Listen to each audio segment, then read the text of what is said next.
nous avons tous la responsabilité redoutable de faire de la Côte d'Ivoire une nation unie, pacifique, fraternelle, soucieuse de son développement pour le meilleur avenir de tous ses enfants. Félix Houphouët-Boigny.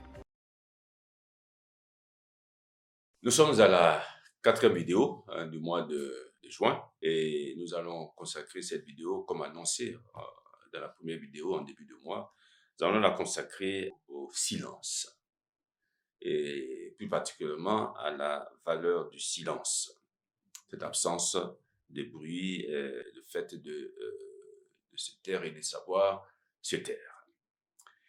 Alors on peut s'étonner, vous pouvez vous étonner que dans un programme d'éducation civique, on parle de silence. Parce que le civisme pousse plutôt à l'action, c'est vrai, pousse plutôt à agir dans la communauté. Alors pourquoi il faut parler du silence dans un programme d'éducation civique? Évidemment, penser cela est une vision un peu superficielle, parce que le silence a un rôle très important dans la vie de l'homme. Le silence a un rôle très important dans la vie des hommes et le silence a un rôle très important dans la cité tout entière. Le silence a une force. Le silence est une force qui a d'ailleurs été décrite, cette force, par beaucoup d'écrivains et de poètes. D'ailleurs, ne dit-on pas à cet égard que si la parole est d'argent, le silence est d'or. Alors, puisque le silence est d'or, nous allons essayer d'exposer un peu pourquoi, dans cette vidéo, pourquoi l'on dit que le silence est d'or. Les religions nous enseignent que le silence est capital pour la vie surnaturelle, c'est-à-dire pour la vie de relation avec Dieu, parce que le silence permet de contempler le mystère divin. Le silence permet d'écouter Dieu qui nous parle dans les livres sacrés, qui nous parle dans notre conscience, qui nous parle dans notre cœur. Et le silence permet de rencontrer Dieu dans la prière et la méditation. Bref, le silence permet d'être tout à Dieu. Mais s'agissant de notre vie personnelle, notre vie avec les autres, le silence a deux fonctions. Le silence nous valorise et le silence nous rend plus utiles aux autres. Alors, expliquons un peu tout cela, en détail. D'abord, le silence en tant qu'élément de valorisation personnelle. Que nous offre le monde actuel? Quand on regarde notre monde, on peut dire sans exagération que notre monde est un monde bruyant. L'homme actuel aime le bruit. L'homme actuel fait du bruit et non content de cela, non content de faire du bruit, l'homme actuel fait aussi du bruit autour des autres. C'est un monde bruyant. Et le bruit est devenu l'atmosphère dans laquelle l'homme baigne du matin au soir, d'un jour à l'autre, d'une semaine à l'autre, d'un mois à l'autre, d'une année à une autre. Que nous apporte le silence à titre personnel? Bien, nous allons procéder par énumération.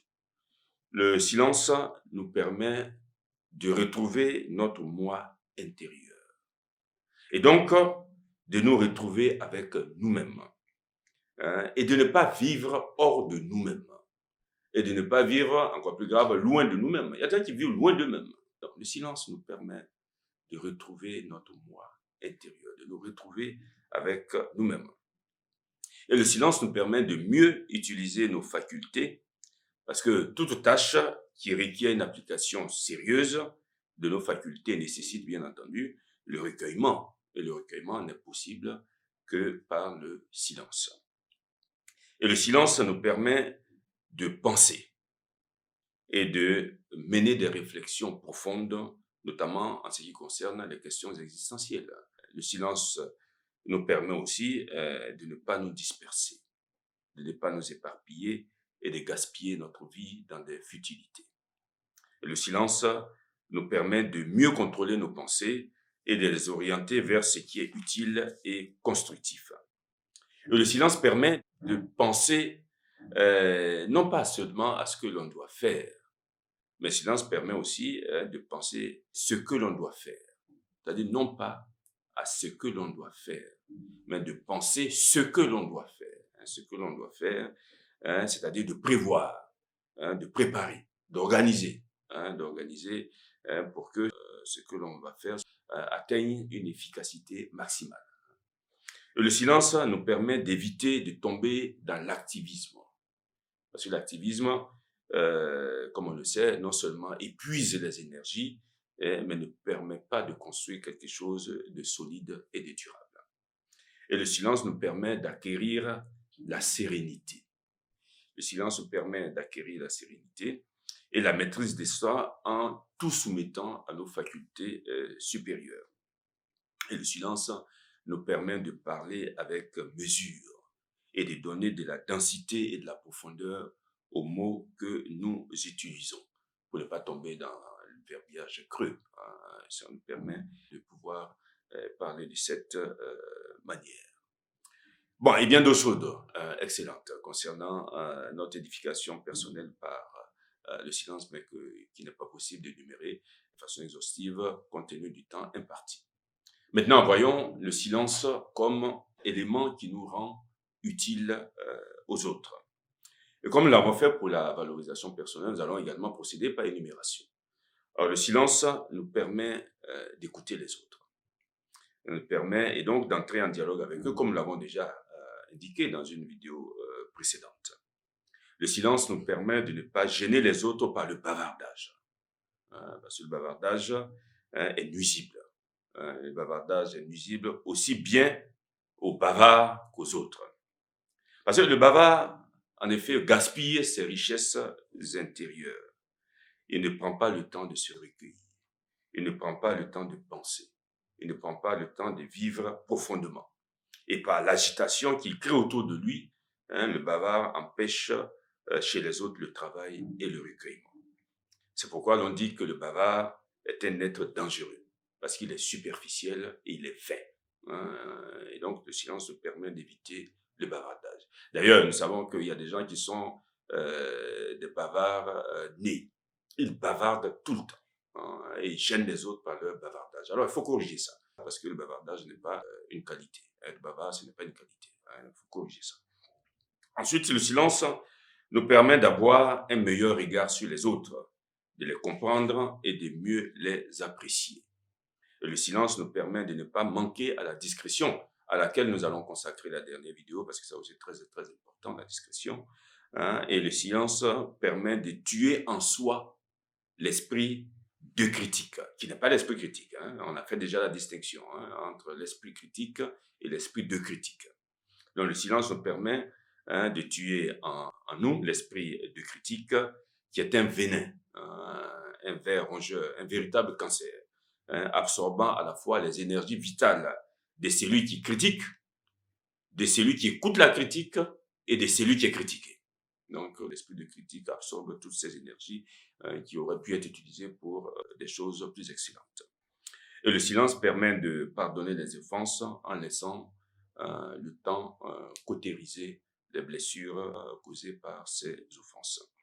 Et le silence permet d'arriver à dompter un organe petit en l'homme, mais d'une efficacité redoutable. Le silence, ça vous en doutez bien, le silence permet de dompter notre langue. Ce petit organe qui peut être un feu ô combien destructeur que très souvent on arrive à regretter d'avoir allumé. Donc à cet égard, il est bon de nous remémorer ce proverbe arabe qui dit ceci. Tu es maître des paroles que tu n'as pas prononcées. Tu es esclave de celles qui t'ont échappé. À cela, on peut ajouter cette belle phrase de La Bruyère, et nous citons « Tu te repentiras rarement d'avoir trop peu parlé, très souvent d'avoir parlé trop. » Bon, parler peu ne pose pas trop de problèmes parfois, mais parler trop, par contre, on peut le regretter. On peut le regretter, comme le dit La Bruyère. Et d'autres bienfaits sociaux du silence que nous ne pouvons pas énumérer ici. Alors pour finir, nous allons indiquer deux choses. La première, c'est que le silence dont nous avons parlé, dont il est question ici, n'est pas un appel au mutisme. Nous ne sommes pas en train de nous inciter au mutisme. Le silence dont nous parlons ici n'est pas un appel au mutisme, où il ne s'agit pas d'être muet ou taciturne. Et ce n'est pas non plus un silence de bouderie. D'ailleurs, signalons que la bouderie est le fait des hommes qui ne sont pas mûrs. Donc, pas le silence de bouderie, n'est pas le silence de l'orgueil froissé, n'est pas le silence de l'indifférence, de l'égoïsme, ou pire, le silence du désir de vengeance. Je ne dis rien pour que le mal qui est en train d'être préparé contre lui puisse lui arriver. Ce n'est pas ça. Ce n'est pas de ce silence dont nous avons parlé. Et la deuxième chose que nous voulons indiquer, c'est que nous savons que l'éloquence est une grande qualité dans la transmission de la pensée et dans la persuasion des autres. Mais comme on le dit souvent, il y a des moments où il y a quelque chose de plus éloquent que l'éloquence, c'est le silence. Parce que le silence parle, oui, le silence parle. Et parfois, le silence parle beaucoup plus éloquemment que l'éloquence. Donc, souvenons-nous de tout ça. Et donc, aimons le silence.